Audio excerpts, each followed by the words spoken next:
Władysław Skłodowski era un profesor de educación media en Varsovia a finales del siglo XIX.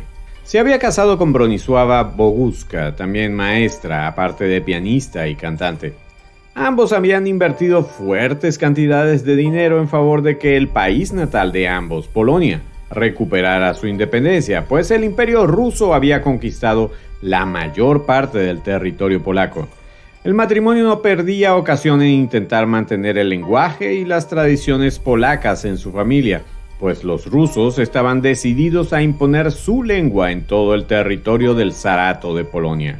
Por esta razón enviaron a sus 5 hijos, Zofia, Józef, Bronisława, Elena y María, a estudiar en clases clandestinas la cultura polaca.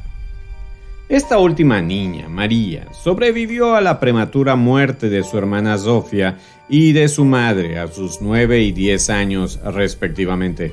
Esto sumergió a María en frecuentes episodios de depresión, que a veces le impedían cumplir con su rutina y sus obligaciones. Con todo, María era una talentosa estudiante que intentó entrar en la educación superior, pero el acceso le fue negado porque era mujer. De manera que tuvo que ingresar a una universidad patriótica polaca clandestina y luego decidió trabajar para poder pagar el viaje y estadía de su hermana Bronisława en París, donde iba a estudiar medicina, para que luego ella le pagara los estudios a María en la capital francesa. A pesar de las dificultades económicas en las que a veces se desmayaba del hambre, María obtuvo su título de física en la Universidad de París y 2 años después obtuvo su título en química, por lo que pudo ejercer en un laboratorio, donde se enamoró del que sería su mentor, colaborador y futuro esposo, Pierre Curie. Hoy, en Superviviente de Corazón, en tu viernes de historias acorazonadas, te contaré parte de la historia de la primera persona que hasta ahora ha podido ganar 2 premios Nobel en categorías diferentes, la extraordinaria María Salomea Skłodowska-Curie, más conocida como Marie Curie.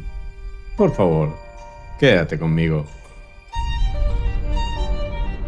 Bienvenidos a Superviviente de Corazón, un podcast sobre ciencia, estilo de vida y salud cardiovascular.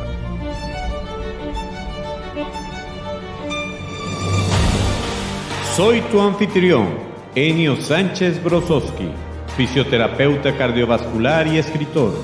Hablemos sobre la salud de tu corazón. ¿Listos para empezar? Este podcast contiene información sobre temas relacionados con la salud y la enfermedad, pero no pretende en ninguna manera sustituir el consejo de tu médico tratante o de algún otro profesional de la salud. Hola, ¿cómo estás? Bienvenido, bienvenida al episodio número 39 de tu podcast de salud cardiovascular, Superviviente de Corazón. Estoy muy contento de que este podcast esté llegando a tus oídos, a tu mente y, lo más importante, a tu corazón. Como te comenté en el inicio, Marie se casa con Pierre Curie y se dedica por completo a los estudios sobre la radiactividad, con los que termina un doctorado y gana en 1903 su primer premio Nobel, el de física, haciendo equipo con su marido y con Henri Becquerel. Es importante destacar que el comité seleccionador hizo lo posible por premiar solamente a los 2 hombres del equipo, y únicamente la negativa de Pierre para aceptar el premio fue lo que permitió que le entregaran el Nobel a una mujer. Marie Curie fue la primera mujer en la historia que obtenía un premio Nobel. Pero los logros de esta dama fueron mucho más allá. Descubrió y describió un nuevo elemento de la tabla periódica, al que le puso por nombre polonio, en homenaje a su tierra natal. Y luego descubrió otro elemento, el radio, que llamó así al relacionar este elemento con la palabra rayo. Luego de la trágica muerte de su marido Pierre, en un accidente con una carreta tirada por caballos, Marie entró nuevamente en episodios de depresión y necesitó el apoyo de la familia de su esposo para sobreponerse y continuar con sus investigaciones. Tiempo después, en 1911, obtiene un segundo premio Nobel, esta vez en química, por el descubrimiento del polonio y del radio. Así se convirtió en la primera mujer en ganar 2 premios Nobel, y como te dije anteriormente, en la primera persona en la historia que lo ha ganado en 2 categorías distintas.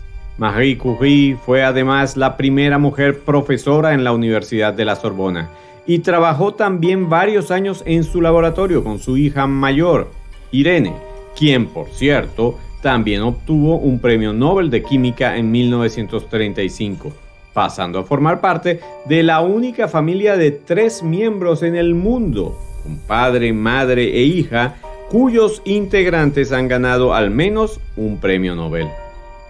Marie murió en 1934, víctima de los pocos cuidados que tuvo ella trabajando con el radio y otros elementos radiactivos. Pero no pienses que ella era descuidada, sino que en esos tiempos se desconocía totalmente los efectos mortales que tenía la radiactividad sobre el cuerpo humano. Marie es posiblemente una de las mujeres más influyentes de la historia, al menos en el mundo occidental.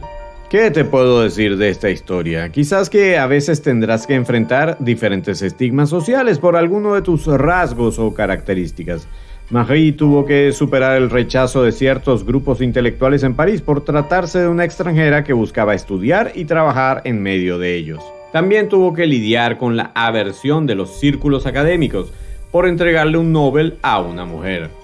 Tal vez justo ahora estés sufriendo de rechazo por tu condición social, económica, política, religiosa o hasta cultural, pero también en ocasiones algunos grupos de personas manifiestan distintas formas de desprecio a las personas que tienen problemas de salud, como por ejemplo, si tienes problemas con tu peso corporal, si sufres de diabetes o alguna condición que te limita el consumo de algunos alimentos, o si padeces de alguna enfermedad crónica como la cardíaca.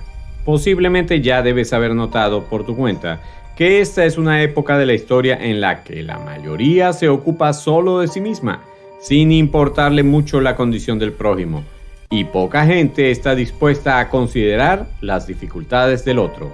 Por eso, como superviviente, debes desarrollar 2 aspectos fundamentales de tu libertad individual. En primer lugar, la independencia, para tratar de no sobrecargar a los demás más allá de lo imprescindible.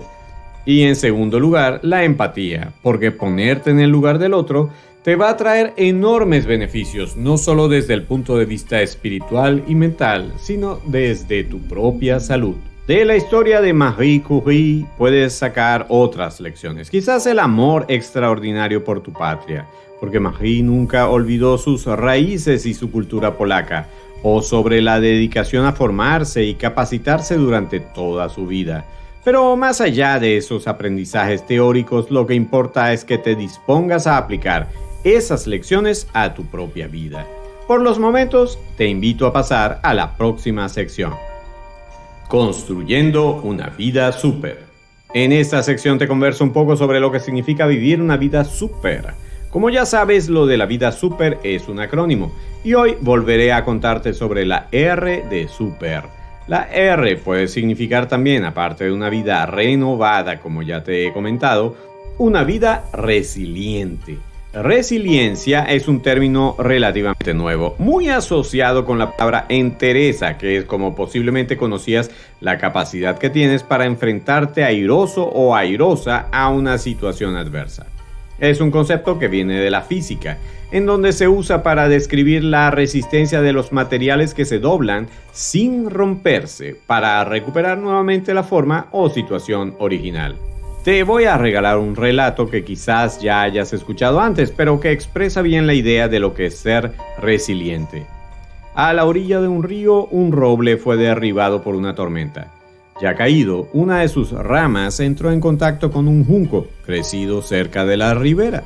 El roble se sorprendió de que el junco no había sido arrancado en medio de una tempestad que, por su furia, incluso había sido capaz de arrancar de raíz un roble. Ante la pregunta del roble sobre cómo lo había logrado, el junco respondió: «Yo logro mi seguridad mediante una habilidad opuesta a la tuya. En vez de permanecer inflexible y testarudo, me adapto ante las ráfagas del viento y no sucumbo». ¿Cuántas tormentas han golpeado tu vida? ¿O todavía quizás lo están haciendo? La resiliencia se puede construir y perfeccionar. En otros episodios hablaremos sobre este tema, tanto desde el punto de vista mental como espiritual, con verdaderas autoridades en esta materia. Quiero que te lleves contigo esta idea: como soy superviviente, soy una persona resiliente. Sobreviviente del día. Esta sección trata sobre personas famosas quienes sufrieron una enfermedad cardíaca y pudieron superar dicho trance. Hoy te hablaré sobre Robin McLaurin Williams, mejor conocido como Robin Williams. Es uno de los actores y comediantes estadounidenses más famosos de finales del siglo XX e inicios del siglo XXI. Ganó un premio Oscar, 5 Globos de Oro y 3 Grammy. Protagonizó películas de gran impacto tales como Mrs. Doubtfire, Jumanji, Good Morning Vietnam y Dead Poets Society. En el año 2009, mientras protagonizaba su tour Armas de Autodestrucción, sufrió mareos y una sensación de desvanecimiento, por lo que fue a su doctor, quien le indicó un eco y una prueba de esfuerzo, que solo soportó por 5 minutos. Williams sufría de estenosis aórtica, una enfermedad de las válvulas cardíacas que requirió de una intervención de reemplazo de dicha válvula. Williams se recuperó notablemente. Pudo continuar con su vida de la manera habitual, aunque él reveló en una entrevista que se había sentido muy vulnerable después de su enfermedad y operación. Robin Williams hizo papeles relevantes en 9 películas después de su intervención, aunque 5 años después, el cuerpo de Williams fue encontrado sin vida con señales claras de una intención suicida. En su autopsia, se encontró evidencia de una enfermedad relacionada con la demencia. Sin embargo, algunos médicos alertan continuamente de la alta frecuencia con que sufren depresión los pacientes que han sido operados del corazón, y lo hacen para ayudarles en esta situación que puede ser controlada con psicoterapia, psicoeducación y terapia medicamentosa. La vida de Robin Williams nos puede advertir sobre los cuidados que debemos tener después de un evento cardíaco y de la necesidad de buscar ayuda profesional en caso de tener una situación de depresión. También debemos tomar medidas para evitar males mayores, y esas medidas es parte de lo que nosotros refrendamos en el sistema superviviente. Las historias de recuperación después de un ataque al corazón son reales y en próximos episodios vas a seguir conociendo otras más en este tu podcast, Superviviente de Corazón. Disciplina versus motivación. ¿A quién le toca hoy? En este episodio le toca el turno a la motivación. Y la motivación, como ya te comenté, puede venir de fuentes internas y de fuentes externas. Una de las principales fuentes de motivación en los programas de rehabilitación, y creo que esto ya te lo he comentado en otras ocasiones, es el testimonio y la experiencia de otras personas que están o estuvieron en una situación parecida a la tuya. Por eso muchos programas de rehabilitación cardíaca están hechos para que tengas interacción con otras personas con riesgo cardiovascular por encima del promedio y observes los cambios que ellos experimentan. Si eres una persona sin enfermedad cardíaca pero que quieres mejorar tu salud cardiovascular, puedes encontrar motivación en alguien que se convierta en tu aliado o compañero o compañera de fórmula. Siempre es mejor iniciar una serie de cambios en compañía. Hacerlo en pareja o involucrando a la familia te va a garantizar una mayor tasa de éxito. Los supervivientes se apoyan unos a otros y encuentran apoyo en otros supervivientes. En próximos episodios, la disciplina y la motivación seguirán compitiendo con brillo por tu atención y tu salud en tu podcast Superviviente de Corazón. Noticiero de la semana. Esta última sección de este episodio trae a relucir algunas noticias que tienen que ver con tu salud cardiovascular. La primera noticia viene del portal Medscape.com, fechada el 22 de agosto de 2023. Es mayor el riesgo de desarrollar hipertensión nueva después del COVID que después de la influenza. La incidencia de hipertensión persistente de nueva aparición después del COVID-19 es marcadamente mayor que después de la infección por influenza, y los pacientes afroamericanos mayores pueden tener un riesgo especialmente alto, sugieren los resultados de un nuevo estudio. La hipertensión a menudo coexiste con COVID-19 y aunque se desconocen los mecanismos subyacentes, es posible que el virus cause disfunción cardíaca y desregulación de la presión arterial, que la hipoxia sistémica y otras consecuencias de COVID-19 conduzcan a la desregulación de la presión arterial, o que los efectos del aislamiento, la reducción de la actividad física y comer una dieta poco saludable, como ocurrió durante la pandemia, juegue también un rol importante. El estudio incluyó a pacientes del sistema de salud Montefiore, que incluye 15 hospitales en el área del Bronx de la ciudad de Nueva York, que atienden a una población de pacientes racialmente diversa, incluidos muchos con un nivel socioeconómico bajo. Alrededor del 20.6% de los pacientes hospitalizados y el 10.9% de los pacientes no hospitalizados con COVID-19 desarrollaron hipertensión persistente, lo que sugiere que la mayor incidencia de hipertensión no se limita a las personas con enfermedad grave por COVID-19. Esto se compara con el 16.3% de los pacientes hospitalizados y el 4.4% de los pacientes no hospitalizados con influenza que desarrollaron hipertensión persistente. El modelo de predicción determinó que los factores de riesgo significativos para desarrollar hipertensión persistente entre los pacientes con COVID-19 incluyeron edad avanzada, raza afroamericana, enfermedad pulmonar obstructiva crónica, enfermedad arterial coronaria y administración de corticosteroides. La incidencia mucho mayor de hipertensión en pacientes con COVID-19 que en aquellos con influenza es alarmante, dada la gran cantidad de personas afectadas por COVID-19, concluyen los autores, y agregan que la detección de hipertensión en pacientes en riesgo después de la enfermedad COVID-19 puede estar justificada. La segunda noticia viene también del portal Medscape.com del 22 de agosto de 2023. Los edulcorantes artificiales incrementan el riesgo cardiovascular. Una revisión científica realizada por investigadores en España confirma la influencia negativa de los edulcorantes artificiales en varios factores de riesgo cardiovascular primarios. También muestra evidencia de que estos productos no son beneficiosos para controlar el exceso de peso. Los efectos perjudiciales de una dieta alta en calorías y azúcar han sido bien establecidos. Por esta razón, las autoridades sanitarias recomiendan limitar el consumo de azúcar. La recomendación ha llevado a la industria alimentaria a desarrollar diferentes edulcorantes artificiales con propiedades específicas, como sabor y estabilidad, y otros dirigidos a limitar el azúcar en la dieta. Los endulzantes artificiales más utilizados son el aspartame, la sucralosa, la sacarina y el neotamo.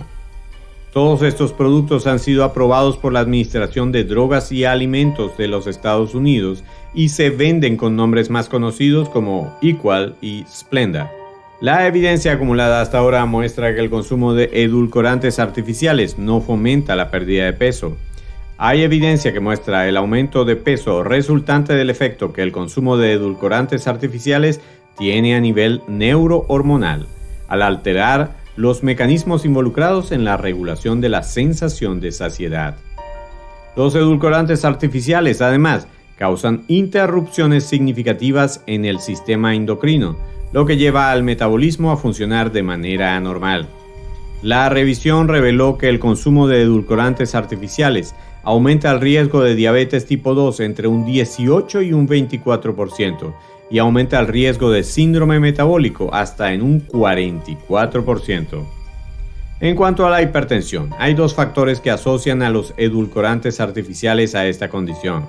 Las bebidas con estas sustancias tienen un mayor contenido de sodio, es decir, los edulcorantes agregan este elemento, que es un factor que está directamente relacionado con el aumento de los niveles de presión arterial. Otro factor que también puede influir en la presión arterial es el aumento de la secreción de insulina, que se ha descrito como resultado de los edulcorantes. A medio y largo plazo, esto se asocia con un aumento de los niveles de presión arterial. La regulación del consumo de edulcorantes artificiales debe pasar por minimizar al máximo el consumo de estos productos dietéticos especiales e incluso evitar añadir estos edulcorantes artificiales a los alimentos que consumimos, por ejemplo, al café y al té. Por otro lado, se debe proporcionar a los consumidores información lo más clara y sencilla posible sobre la composición de los alimentos que consumen y cómo afecta a su salud. Y hasta aquí las noticias de la semana. Recuerda que estas noticias no expresan la posición consensuada del mundo científico ni intentan sustituir el consejo médico o la opinión de cualquier otro profesional de la salud en tu caso en particular. También te quiero recordar que en Amazon puedes adquirir mi libro El método del superviviente, en el que te cuento con el apoyo y conocimiento de 18 profesionales de la salud, algunos de los cuidados que necesitas tener para vivir una vida súper. Y está a punto de salir a la venta mi libro, El entrenamiento físico del superviviente, en donde te explico cómo puedes incorporar el ejercicio físico a tu cotidianidad para potenciar al máximo tu vida súper. Y ya está por llegar el final de la primera temporada de Superviviente de Corazón. Ya de hecho estamos preparando los cambios para que en la segunda temporada tengas más información, reflexión y motivación para que vivas de la manera en que debes vivir para darle salud y bienestar a tu vida. Es todo por hoy. Para otros episodios espero contar de nuevo con el privilegio de tu atención. Hasta entonces, Superviviente de Corazón.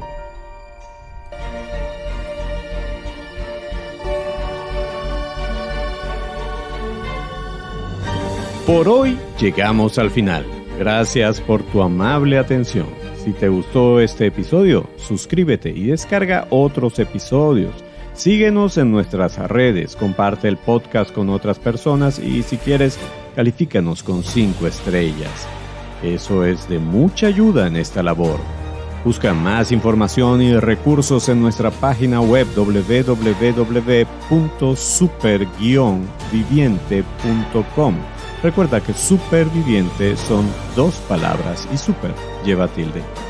Hasta el próximo episodio, donde seguiremos hablando con fundamento sobre la salud de tu corazón.